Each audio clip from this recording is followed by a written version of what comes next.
Tracy. Always. You would always just. Yeah, that stays that big up and down. We try to raise the time. And always do. I've got 3 big trees in the front yard. Uh-oh. How's Andrew doing? Are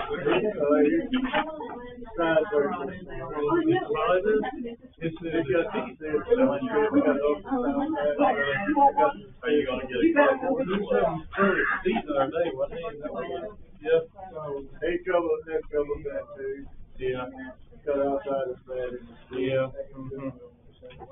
Oof. She can go through it and whatever she don't want.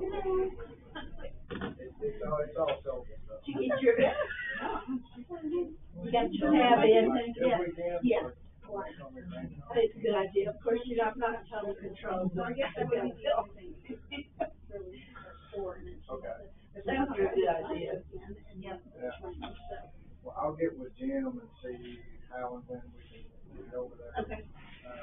And she'll probably, make a truck at my house. Right.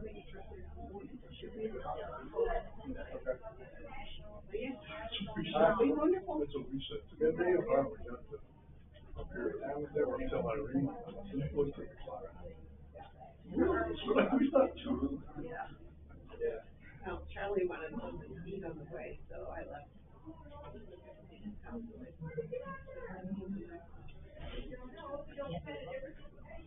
Yep.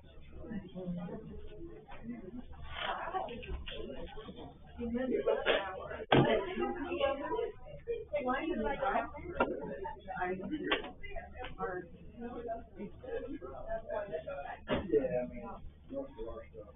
Yeah, that's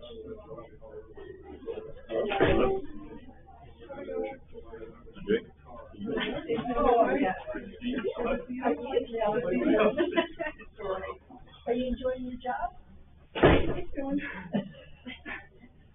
It's work, but it's. Yeah, that's one of those things about work. I think we'll have one.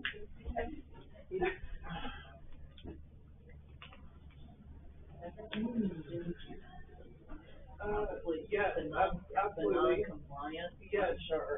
That's spot on. Yeah. Spot on. Yeah. People can be difficult to. Yeah. Behavior with. Yeah. Oh, yeah.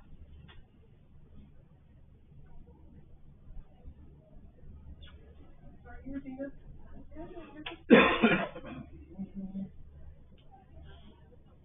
You what? Yeah, you probably got what? Yeah, right. I think that's what she feel a little bit.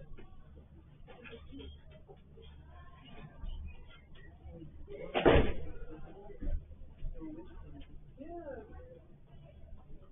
Yeah. I know. I don't know why we left that early.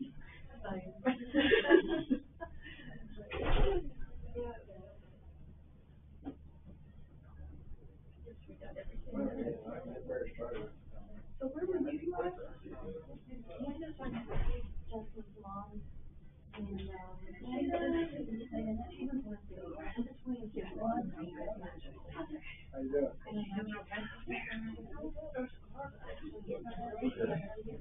All right. Like 3 classes in a row.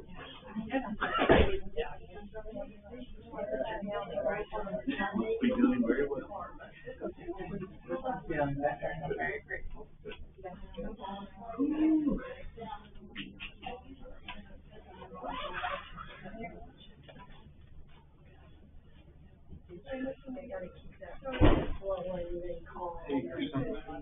How are you? You've been on this week? Nope. Probably about 2.5 weeks. Congratulations. Oh,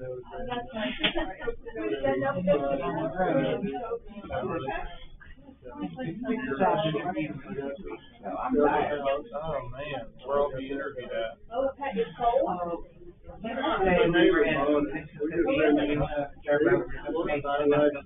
October. Yeah. So we had to go to the Florida.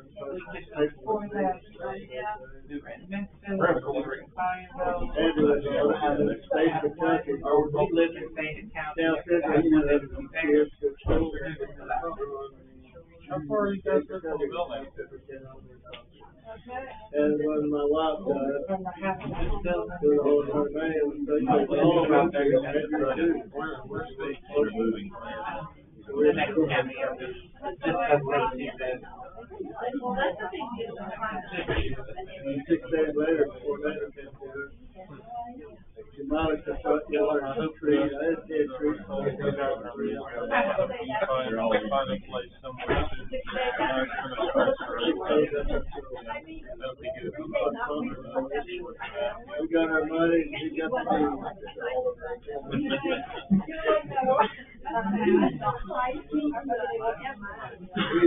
Rich guy.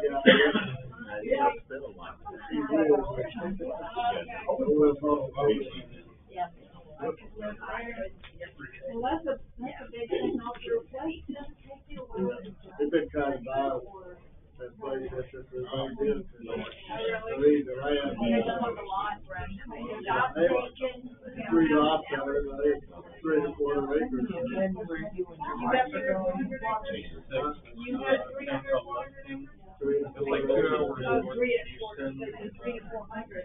Around that area. In the middle of nowhere. Very nice. But, no, it's gonna be a good place to be. It's close to her dad's place, like 2 hour drive, really easy to get there. Not too far, so. Yeah, but we're excited. It's gonna be a good place for us to be, I think, so. We're just, stressing right now, like, we're ready to move, so we're trying to purge our closet this week, on Memorial Day, so. I know that. That's always more work. Yep, there always is. I have to realize how much I have to pack it. Yep, yeah, and we've moved a couple of times since we've been married. We've lived probably this will be our 4th time moving since we've been married at 3 years. So we've done that closet work thing a lot, so. We keep wanting to pay the rent. Do what? They keep wanting to pay the rent. Yeah, we just gotta keep running. Maybe you can Whew. All right, well, it's about 7 o'clock, so we'll start here in just a second. I know I have some people coming in. Mike, would you lead us in a prayer in just a moment, please, sir? Well, we've made it. The very last class of Ezekiel. Man, really, I know if any, but you taught James last quarter, right? They all had like a bajillion weeks to teach 5 chapters, so this has been the opposite of the spectrum. I used 2 classes to teach 1 verse. Yeah. So, meanwhile, we're covering like 8 chapters in 1 class here in Ezekiel. So, yeah, it's been a challenge. So, thank you for bearing with me. I've been trying to navigate this, and Joe's done an awesome job. It was fun teaching with Joe. He did an excellent job. So, I learned a lot from this study, and I hope you guys did too. So, definitely want to hear some feedback and your own thoughts and reflections just on the book. In the second half of class. First half, we're going to just tie up some loose ends here, finish up Ezekiel chapter 40, into 47, 48. One of those chapters that I think when I read initially you think is kind of boring, but there's actually some really interesting things in there that we'll kind of talk about really quickly.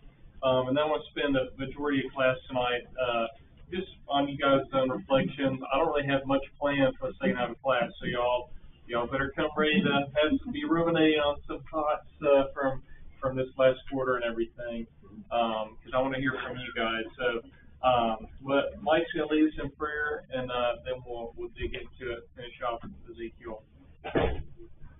Almighty God, our Heavenly Father, we are so grateful that we have your word to be able to hold in our hands and read with our eyes and be able to understand with our minds. And we pray that you will be with us tonight as we finish up this study of Ezekiel.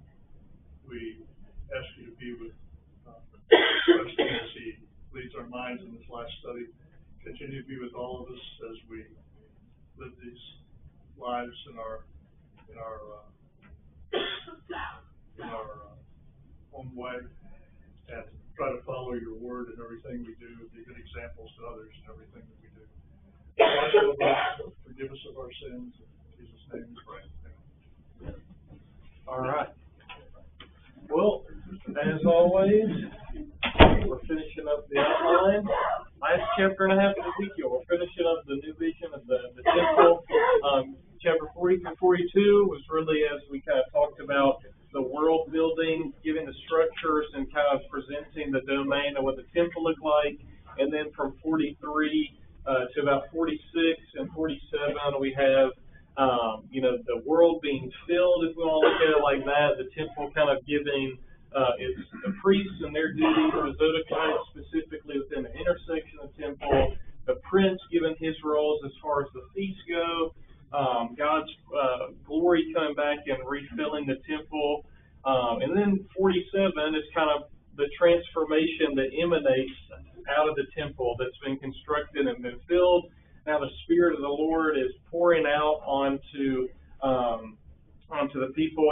God's holiness is not meant to just lie within the walls of the temple and not benefit anybody, but it's to be poured out and to transform, to bring life to the dead state that Israel has been left in as a result of their exile. So that brings us to the kind of the last section here in 47 and 48 with the division of the land. So I just got a few concluding kind of remarks. I know the book didn't really spend a lot of time on this, and I know we kind of drug out 40 through 48, but the book, to really sum this up, I think in like a half of a page, the whole 8 chapters is really quick, and I think there's a lot that we can learn from these 8 chapters. So I really wanted to spend a lot of time, if we could, on this stuff. So hopefully you guys found that helpful. I know the challenge it is with a book as big as Ezekiel, putting together a book for a class. They can't include everything, but definitely want to spend as much time in the text as we can. So to give you an overview, just to kind of the structure, what's going on in 47 through 48. Starts out really broad scope with kind of the borders of the land, kind of starting up in the north, going in a clockwise fashion, kind of just describing what the area of the land is looking like. There's general instructions kind of given about inheritance in terms of the Israelites versus the sojourners. And then it starts going north to south with the northern tribe allotments with a few verses. They're summed up really quickly, as we'll notice, in like a verse per nation. And then all of a sudden you get this kind of break where we go back and talk about the holy district that we talked about previously, that center geographical location in the book of Ezekiel, and this new vision of this new Israel. And it spans like 15 verses. So if you ever notice that, if in Scripture, there's kind of bullet point things happening and there's a break in something that's really expanded, it lets you know it's important, right?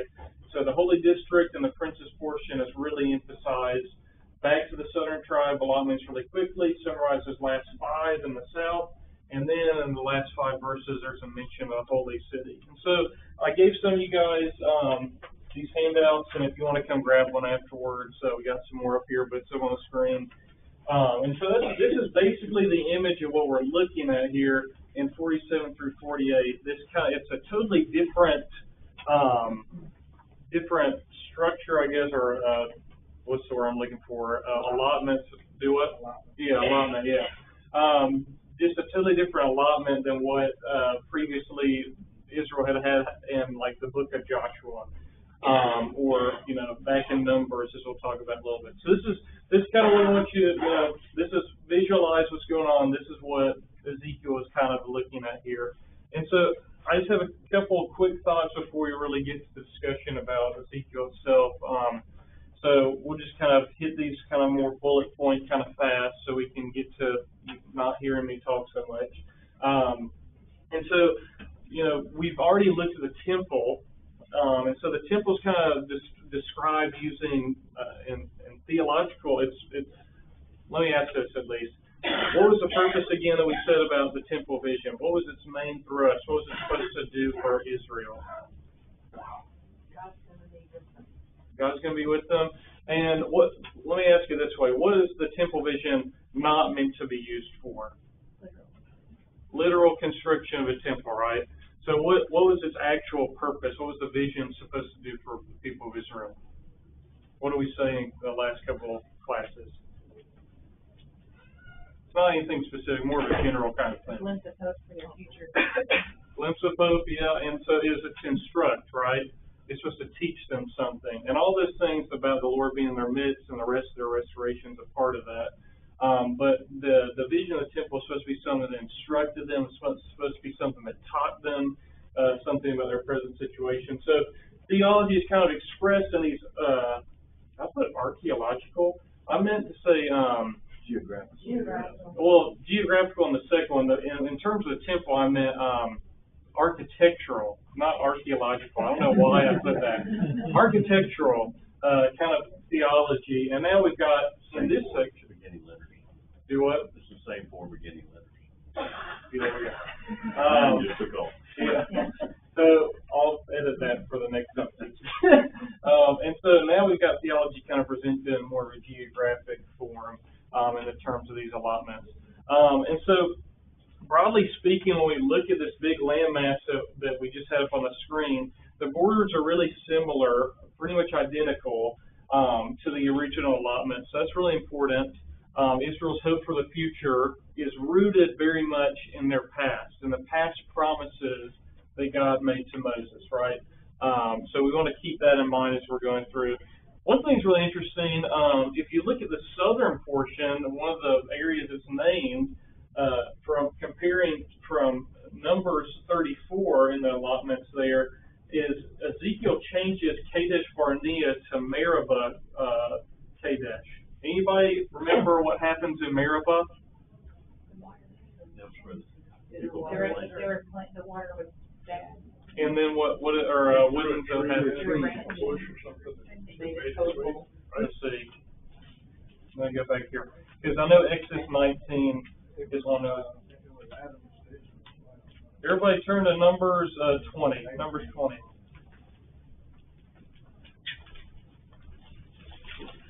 This is one of those.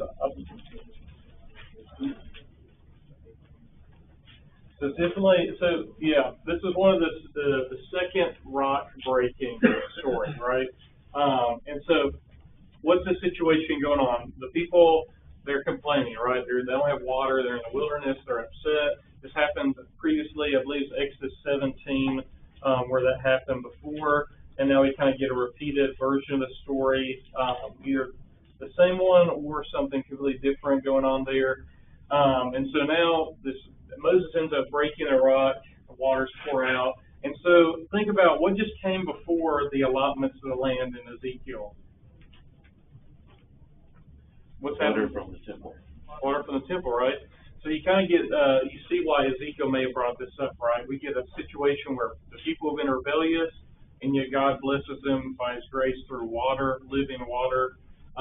Same type of situation here. The people have been in exile, they've been rebelling, and now God is pouring out the water from the temple, and He's going to end up blessing the people. So kind of interesting little note there. The landmass here is definitely larger than, even though it's originally the same landmass that was promised to Israel, to Moses, back in the day.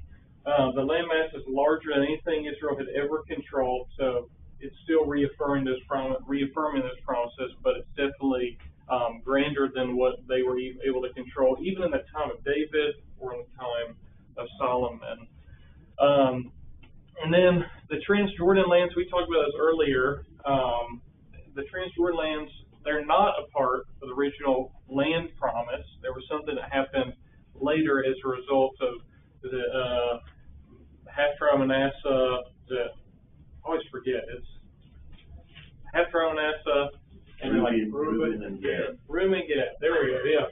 And so they're not a part of the original promises, and so now all of the people, all of the tribes are going to be a part of the promised land. And so all 12 tribes are going to be over on this side of the Transjordan. The land is going to be divided among the tribes of Israel, so people are reunited according to those original 12 sons. So it's kind of a return to the patriarchal age in a sense, but the fact that they're still ruled by a prince still recognizes a change in their history. They do have a monarchy of sorts still, even though it is limited. And so they're reunited to the state that they were recognition of their history. And so it's not as if God has totally erased Israel's history and started anew back to square one. He says, no, I'm going back, but I'm also reuniting you guys. I'm doing a new thing. But at the same time, we're moving forward and keeping in mind what's already happened and just restoring things that were broken. Something that's really interesting as well, really briefly, is just the sojourners are mentioned in chapter 48, verses 22 through 23. Actually, that's supposed to be 47, I believe. That's the wrong citation. Sorry about that. Yeah. 47, yep. That's fixed that as well. And so, foreigners, previously, if you read the old law, it doesn't appear that they were able to own any type of land. If they were able to be rich, there's mention that in Leviticus 25, they were able to buy Israelite slaves and things that were among them that had become wealthy. But whether or not they were really allowed to buy those ancestral lands, they weren't allowed to hold them into perpetuity. And so here, the command is the sojourners, the foreigners can actually buy this property and actually can hold on to it in perpetuity. So pretty significant in Ezekiel's vision here in the inclusion of the sojourners. Each tribes, they're allotted an equal portion. Again, those portions are running east to west. There's not really any specific designations as far as how big these areas are, as certainly the height, but as far as the east goes to the west, are unspecified. And when you compare that to the temple that is so specified, the point really is to show the point's not so much y'all's division of land. This isn't about equal land rights. This is about God and His portion of the land, and then the blessing that comes out of that. But the focus is really on God and His rule back over the promised land. And so, so space undefined. This really contrasts again Joshua, where Joshua is really specific. I mean, look, like 8 chapters. Almost got me there. 8 chapters in terms of like how the land is distributed, but now it's a lot less. It's undefined. It happens in like a verse per tribe, and so this definitely coincides with the temple vision. In Ezekiel, the things that are more holy are more defined. Things that are less holy are farther away from the presence of the temple, less defined. Yeah, Mike. And in 47, 22, and 23, when you're talking about the allotment to the aliens, and it being essentially equal to the house of Israel, I think that projects a foreshadowing of the kingdom. Yeah. That the Gentiles would have an equal allotment in the kingdom to the Jews. Yeah, for sure. Yeah. No, I think you're exactly right. Yeah. So you can already see, for those of us who were in Matthew, the last quarter, and you see that inclusion of Gentiles that comes in with Matthew, and how it's directed to a Jewish audience and everything. But there's even foreshadowing in the Old Testament about the inclusion of Gentiles. Because after all, what is the promise of Abraham of the seed? But not just to bless the people of Israel, but so that Israel can be a blessing to all the nations. So that was always the original intention. All right, I'm going to go crazy with some charts, so get ready to have your eyes bulge out of your head here, just to kind of get you to visualize some more things here. So we got the order of the tribes. Oh, it gets crazier than this. Just wait. We got so many colors. It's going to get worse. Just wait. So again, you notice, the numbers, they're descending from north to south in order. Again, we mentioned here at the sacred portion, there's a big break in the text that spends a lot of time, 15 verses on that. Different colors we'll explain in a second. It goes down from north to south. Remember, Levi, their portion is who?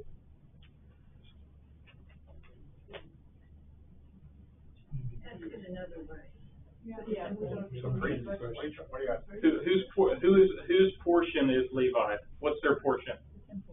The temple, but the Lord, right? I'm their portion. Yeah, sorry. That's why who? Hence who. Yeah. This may be a dumb question, but there's 12 sons. There's no dumb question that you're asking me. There's 12 sons of Jacob, right? Yep. I count 12 names on here, but I don't see Levi. Yeah, exactly. Okay. Because Levi doesn't have a portion of land, right? Because their portion. So shouldn't there only be 11 then?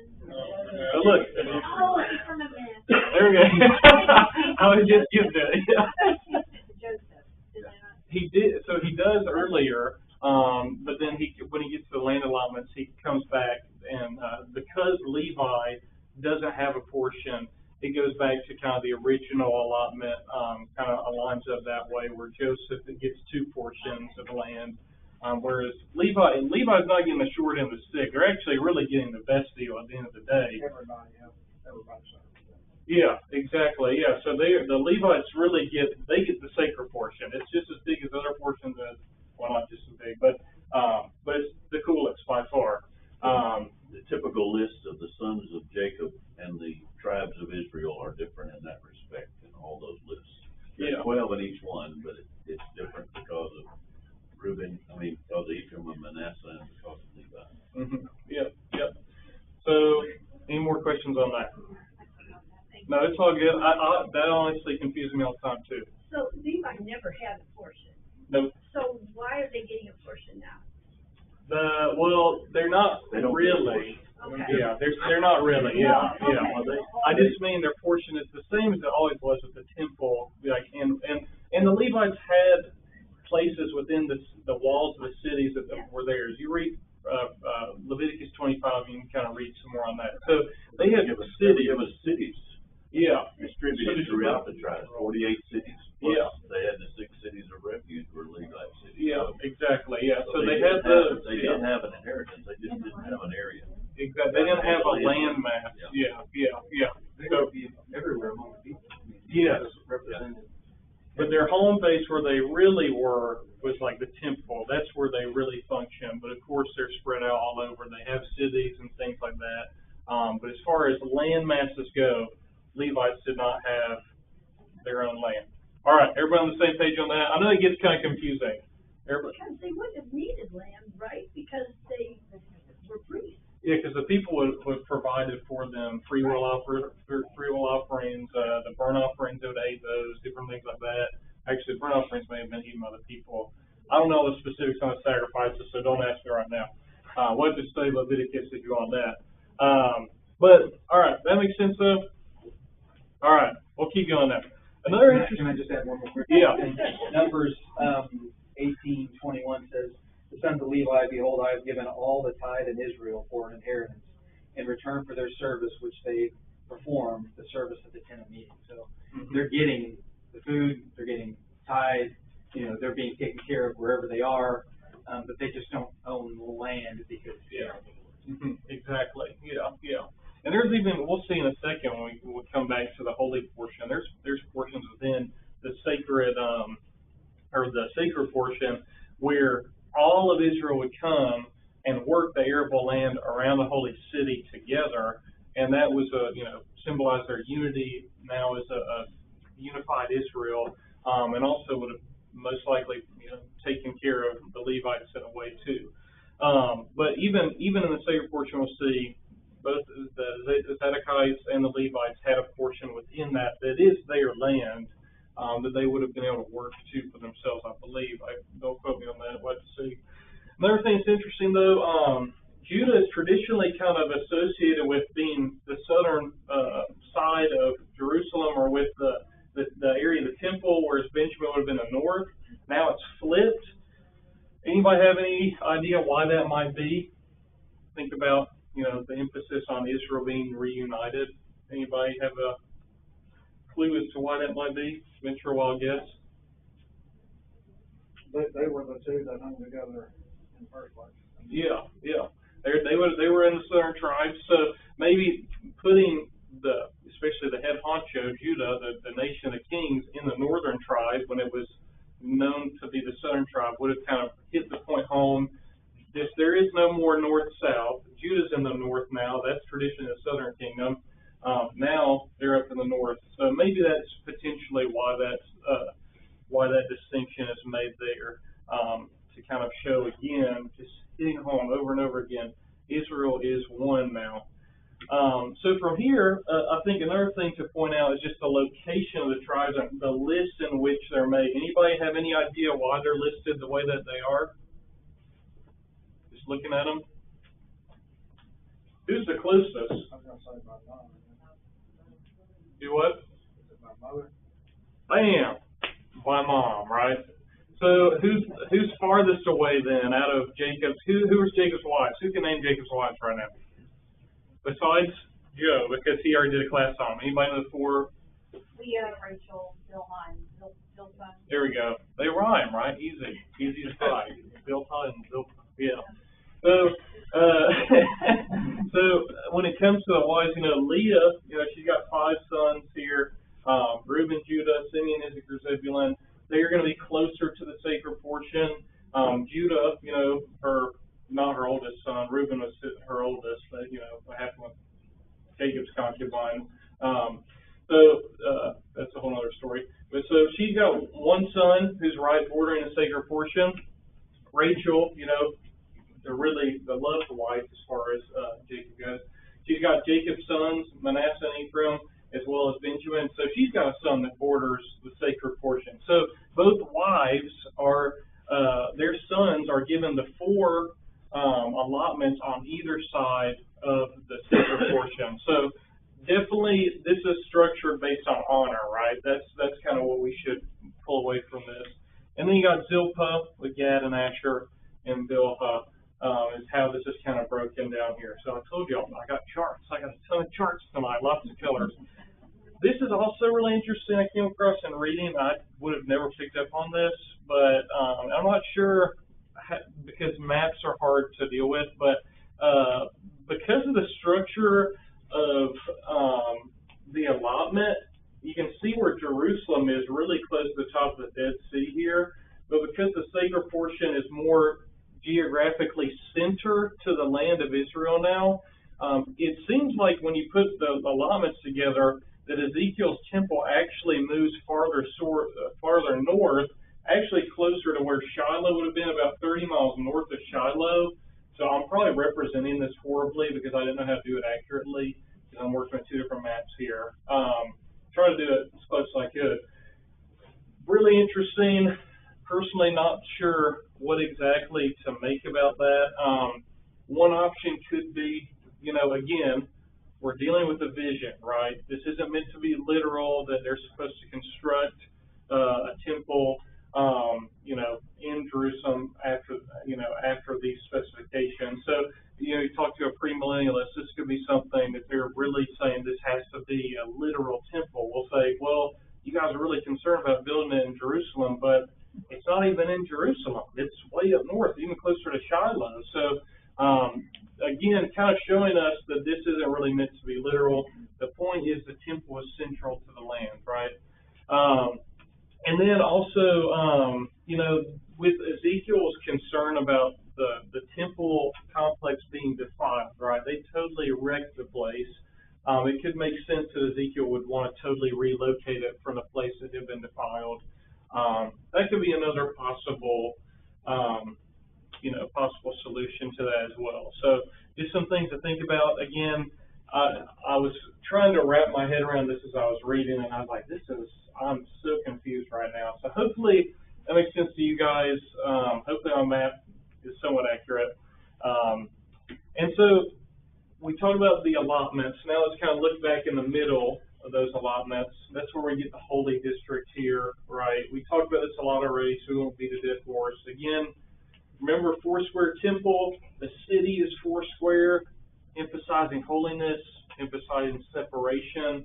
The Levites and the Zodiakites create a barrier around the temple. They're trying to create separation to keep God's holiness so that his dwelling can remain among the people, so that blessing can continue to flow to his people so they can have life. And then the prince, of course, is given his allotments on the edges. He's a step above the common people, but is he back to where he was as king? No, right? He's kind of taken down a notch, but still he is given this privileged position as we read about earlier, as far as the festivals and things go.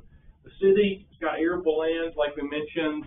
That's where all the tribes of Israel says in chapter 48, verse into 18 and 19.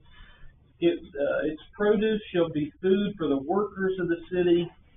and the workers of the city from all the tribes of Israel shall till it. The whole portion that you shall set apart shall be 25 cubits square, that is the holy portion together with the property of the city. So the holy city is a symbolic of the reunification of God's people, and this can be seen in kind of the structure of the gates at the very end of Ezekiel.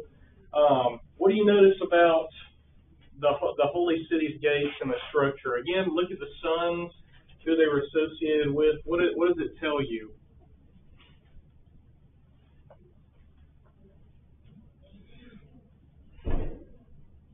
Who's on the north?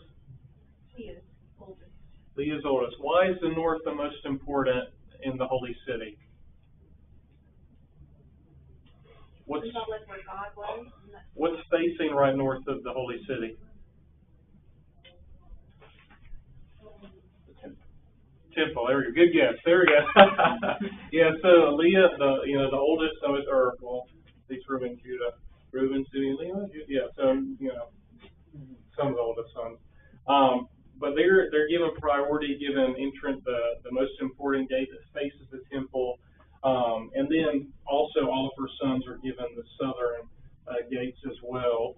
Whereas Leah's two sons, Joseph and Benjamin, are given priority on the east gate. Again, east is really important with the idea of the holiness of the Lord coming and going from the east.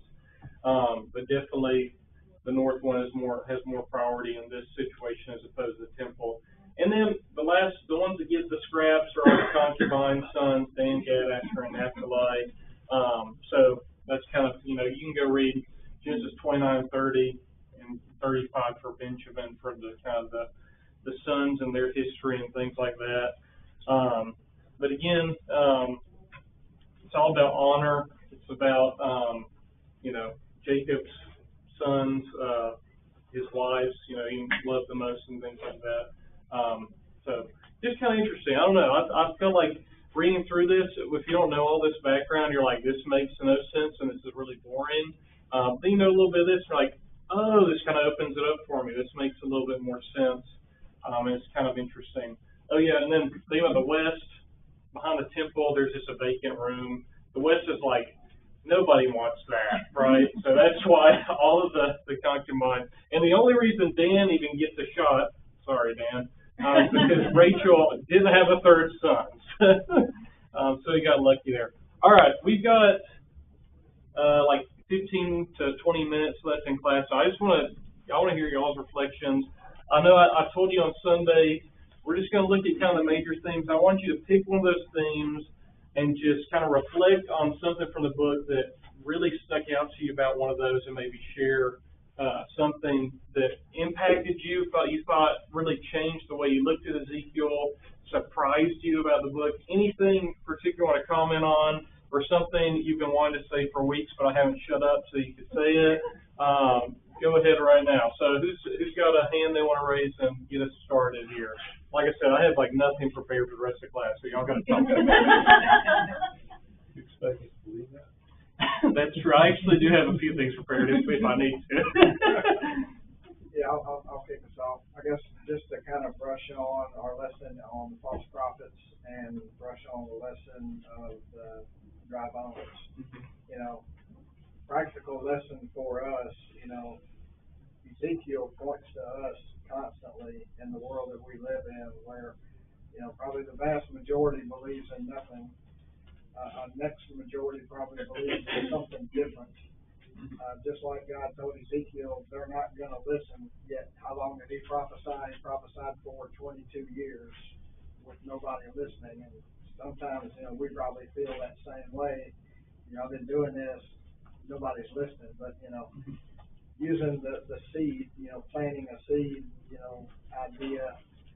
You plant a seed today, looking at it tomorrow, it's going to look exactly the same. So, God's time's not our time. Yeah. One may plant, one may water, but God will do the increase. So, again, just thinking in that philosophy as far as we're speaking to a generation that doesn't listen. Even with the dry bones, I think we asked the question, how often do we feel we're talking to dry bones? Because, again, we don't think we're getting through, but we have to raise the idea of, well, I'm not doing anything because I don't see anything, but it's not gonna happen that quick. I mean, it's gonna, it takes time for, that shell to start cracking and absorbing, the truth. So we just have to keep speaking the truth, whether we think people are listening or not. What was Ezekiel's name? What does it mean? Ezekiel, anybody remember? Strengthen.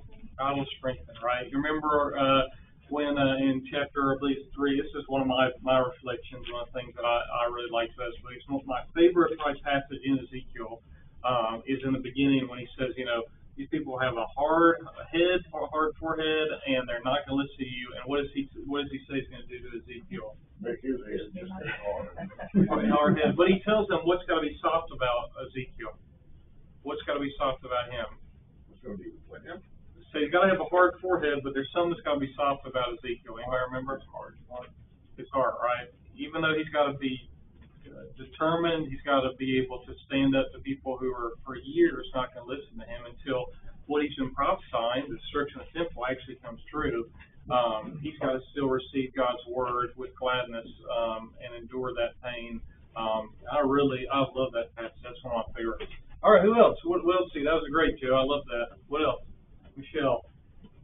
Similarly to Joe's thought about speaking the word in chapter 3, this has always been an indictment to me in the verses 18 through 20 when he warns them that whether or not they're going to hear you, it is your responsibility to speak.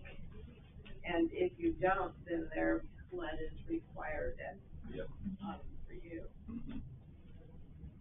And my children hate for me to call this back up, but I keep telling them, I've got to, because that's my responsibility. Yeah. And you love them too, and Ezekiel loved his people, and they were in a bad way. And when your children or your family are being hard-headed and stubborn, you just want to kind of choke them sometimes, But as Christians, to take the gospel and to correct people who maybe have had it and have fallen away, and it takes a lot of toughness, and it takes taking up that mantle that we're assigned with, and doing that with toughness and with love, and again, keep that soft heart. All right, what else? Who else has a thought? I'd like to fire on chapter 2, whether people will know if there's a prophet or not. But he's talking to them. Yeah, no. That's a real good. And when did they didn't know that until when? Until it's too late, right? They knew the prophet was among them, but at first they were like, oh, this is Ezekiel guy. He just says parables, right? But then when Jerusalem falls, that's when they all know for sure. And they know it too late, unfortunately. But thankfully, almost half of Ezekiel is all about restoration. So, all right, what else? Well, one thing as far as the way it worked out, God's speaking to Ezekiel, and he can't open his mouth until God says, okay, say this. That was kind of the funny thing about Ezekiel's his call, right? It's like, all right, I want you to do this, this, and this. But first, go sit in your house for a while and shut up. It's like, and not until I'm ready. Anything until I tell you to say this, and then you say that. Yeah, for sure. No, that's really good. Yeah, the prophet's life, especially Ezekiel's, was not very easy, was it? It was pretty difficult. But Ezekiel doesn't really complain, does he? Even when his wife is taken, he doesn't complain. That was one of my other passages I thought was pretty incredible. Ezekiel 24, where, the prophecy about the messenger is going to come from Jerusalem. He's going to say, hey, I know y'all have this delight of your eyes, the temple. I'm going to take that away, just like I took Ezekiel's wife away. Wow. That one hurts really bad. I can't imagine being in his shoes. As far as being quiet and not saying a word, and all of a sudden you say something, that might actually create a little more attention. Oh, yeah. And not only what he said, but his demonstrations are pretty incredible. The Lord said. Yeah, exactly. And, it gives preachers full license to use whatever props we want to use in sermons now. So, Ryan can use the plunger. I haven't figured out what I'm going to use for my last sermon. It's going to be something pretty great, though. Let's see. Heather, what were you going to say? I love that verse in Ezekiel. I said, chapter 1, it's the verse, that's the 28th. Talks about like God's Spirit like the rainbow in the clouds, I said, on a rainy day. I think that was like a beautiful description where God has had to distance himself, I said, from us of the Israelites. His glory, if it has, I said, departed. He's left them, I said, like, to their own devices. But he's still there. Yeah. But I haven't, I said, forgotten about them. And what's the rainbow a symbol of? Well, the whole reason God created the rainbow goes all the way back to the story of Noah, that he wouldn't, I said, like try to flood the world, and for all the evil that man has done, both in biblical times, I said, more of the modern times, I said, what's currently going on, he's, I said, maintained his promise. So it's about covenant, right? And so even early on, I think we made this point where we were saying Ezekiel 1 was, even at the end of the scary scene where God is coming this great storm theophany, at the very end, there's still a glimmer of hope. God is committed to his people, and he's made a covenant with them, and he's not going to forsake that. All right, we've been a lot of people early in the first 3 chapters of Ezekiel. Anybody? I mean, there's 34 through 36 is like awesome. Has nobody got anything they want to say about those passages? I love the theme in Ezekiel, you shall know that I am the Lord. Mm-hmm. I've been preparing a little bit for Joel, the first class that I'm going to teach in my prophecy. You see that theme a lot in Joel as well. And really? They're comforting thoughts.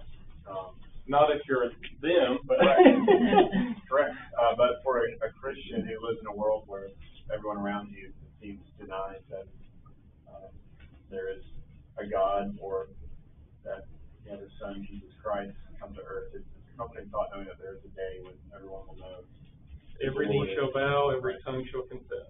Yeah, no, and it's, I don't know, I can't remember how many times. Joe, do you remember how many times that shows up in Ezekiel?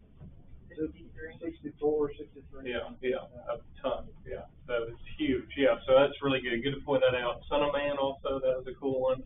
His mortality also point forward to Jesus as well, and his humility and mortality and his incarnation. That's for sure. All right, what else?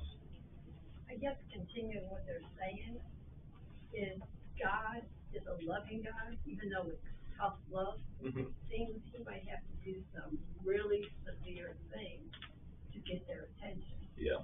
But he doesn't leave them alone. And when you're talking about a rainbow, the rainbow came after the destruction of the world. Yeah. Well, even with the destruction of the tribes and the land, God's back there showing his glory. Yeah. God, he's vindicating his name. He's making things new. He's restoring his people. And yeah, a lot, don't despise the discipline of the Lord, right? It's for our own good. It's just the same way with kids. When you spank the kids or whatever, or if you're a non-spanking family, hey, no shame, but you're wrong. Hey, I was spanked with so many different things that, it was good for me in the end. I didn't like it at all. That was a joke. If you are a non-spanking family, I can have my opinions, but I'm not thrusting it upon you or anything, so I was totally good. All right, what else? If you want to tell me why I'm wrong about the spanking thing, go ahead. My thoughts were, there's so many times that I wish God would tell me exactly what I need to be saying to somebody, but boy, he had to have courage to say what God had him say to people, So I think I want God to tell me what I should tell him to say, give me the exact words and the time and everything right, but it sure took a lot of courage on his part to do what God asked him to do. Yeah. And I'm not sure I have that kind of courage. And hard-headedness that he needed to do that. Yeah, and I'm sure Ezekiel probably, even though early on he doesn't complain at all. I mean, so maybe he did have it in him from the start, but maybe Ezekiel didn't. Maybe it was something he had to learn over time, and that he really didn't want to do. But I'm sure some of the prophets. That's like the prophetic paradigm. Is every prophet is always like, I don't want to do this, God, and God's like, you're going to do it. And they're like, okay, fine, except for Jonah, he's like, God's like, you're going to do this, where'd he go? So, yeah. He did it anyway. Yeah. He's like, there are 40 days and then we'll fall. And everybody's like, oh my word. The one time the prophetic call actually works is on some Gentiles, and then he says 10 words or something. Yeah, great story. Love Jonah. Flips all the prophets on their head. Kelly? whole temple thing at the end, I'm still a little baffled by it. I I'm too. totally get it's not literal, and I can see that, and I love the connection to Revelation. But it is, sometimes I wish it was, he did say exactly what it's supposed to mean, because it just, I'm still a little like, I'm not sure we quite have it. I don't know. I'm not saying it's wrong, and I totally get it's not literal, and there's no need for the temple anymore. Jesus fulfilled all of that, so I totally see that, but I still wonder if there's more to it, you know? Because it's very specific, and it's very, but the Jewish people seem to understand that was not what they were supposed to build, because they did not build it like this, right? Because this sort of unmasked it, They seem to understand it, but they weren't supposed to build it. So and we as Americans, 2,000 years later, still can't get through our heads that it's not supposed to be an actual temple. Right.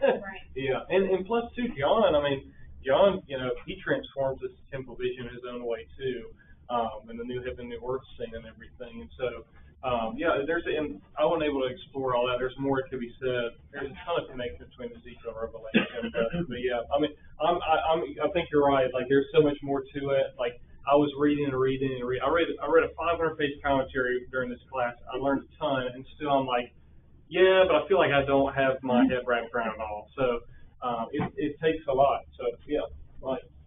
I think another way of looking at this whole temple vision is almost like a parable.